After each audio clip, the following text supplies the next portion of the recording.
They lied to you about doing wholesale on Amazon FBA. And in today's video, I'm going to tell you what I believe is the truth. Because if you've been following the channel, you know that I'm starting to dip my toes a little bit into wholesale. I'm not an expert, by no means, I'm not an expert, but I'm trying to see some stuff and understanding some stuff, and I can share my experience and document my journey, all right? Before we actually start, if you need one-on-one coaching, not regarding wholesale, regarding online arbitrage and retail arbitrage, only on Amazon FBA. Link in the description if you want me to help you scale your business. I offer one-on-one coaching now. So just click the link, look at my calendar, and book a call if this is something that you want to do. Also, we have a Discord server for this channel. Best place to meet other people, best place to network with other sellers, because this is one of the things that is going to get you ahead in this business, all right? You need to talk to other sellers. So if you have any small questions that you like, link in the description. Join the Discord server, best place to learn with other sellers, all right? So as I said, you guys know, I placed my first purchase order for wholesale. I think it was close to 2 months ago now.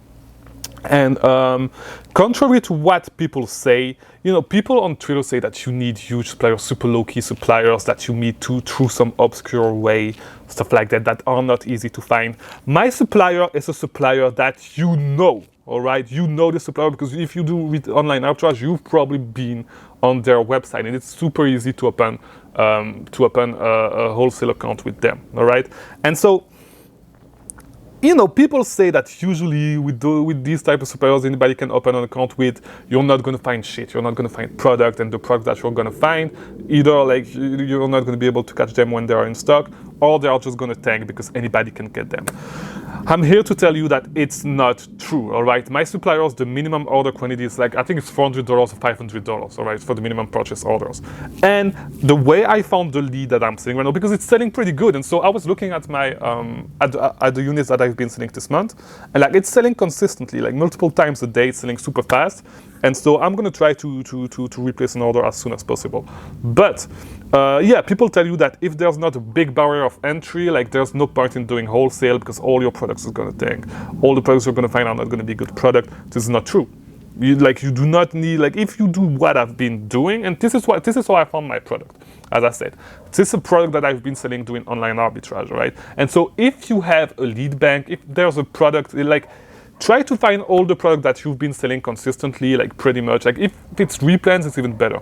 And try to find, like, always be on the lookout for like opening like new wholesale account all the time, right? And so you need to pretty much know what each wholesaler can get you, which brand, which category of product, more or less. That way, when you have a product that you've been selling doing online arbitrage, and you have a wholesaler that offers similar product, try to see if that specific product that you've been doing online arbitrage for can be found on the catalog of your wholesalers at a good price. This is the only thing that I've been doing, and I've done it just with this product, and I'm going to start doing it more and more for all my lead with my lead bank.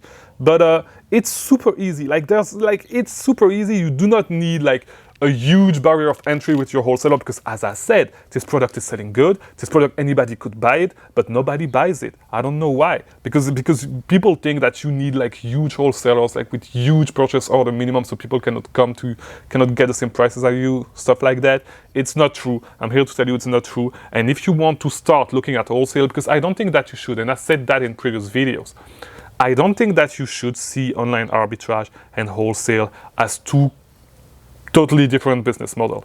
It's not. You can definitely do both at the same time, and it's not being all around the place. It's not. Like the difference, like it's blurry. Like the line in between wholesale and online arbitrage is not that clear cut. It's a little bit blurry. There's like you can sell the exact same product and find them as well. So for that reason, I believe that if you want to get into wholesale, do not listen to all those guys. Just open some accounts, even if it's accounts super easy to sell. As I said, if you sell a lot of Korean makeup, Korean stuff like that, try to open an account with a wholesaler. Look at all the wholesalers like offering Korean makeup product. And then whenever you have a lead, you do not even need to scan their catalog. Whenever you have a lead, go to their stuff, go to their catalog, and try to find if you can find a specific product in that catalog. Right? If you can, and it's a good price, and you've sold this product in the past, it's a risk-free way to start wholesale. risk-free, because you can test those products doing online arbitrage first. If it's a good product, you can find them on the catalog and buy them wholesale. It's risk-free. It's way less risk because you do not take huge risk ordering huge quantities like in the dark, not knowing if it's going to sell for real or if it's not going to sell. It's a way easier way to start wholesale.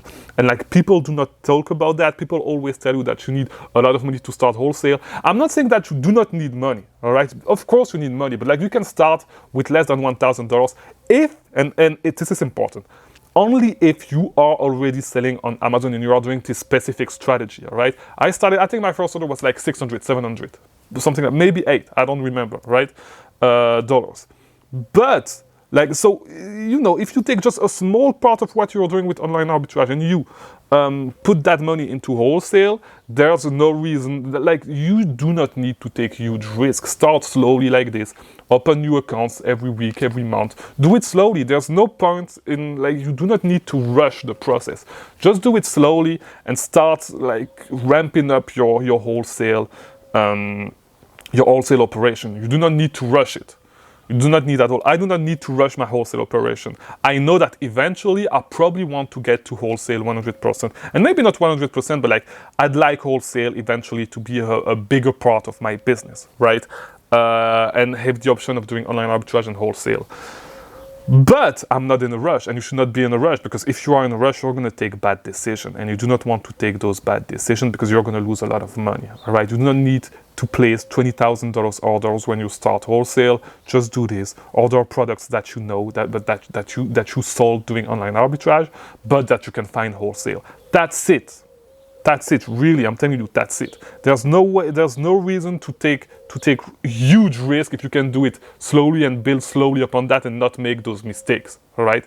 And after that, when you feel more comfortable, when you have more money to spend, like, take more money, like, because right now, if you, let's say you are making $10,000 a month on Amazon, right?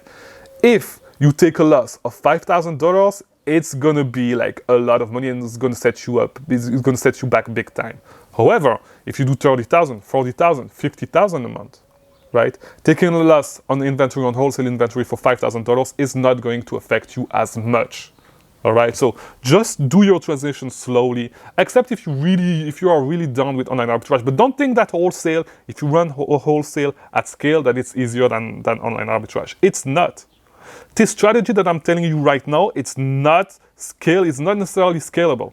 All right, it is not. You cannot always test product with online arbitrage and then sell them wholesale. You cannot always do this.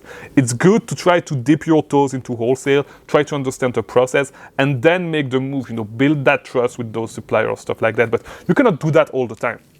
It's not gonna work. It's just those low-hanging fruits with wholesale that you can take to start building experience. And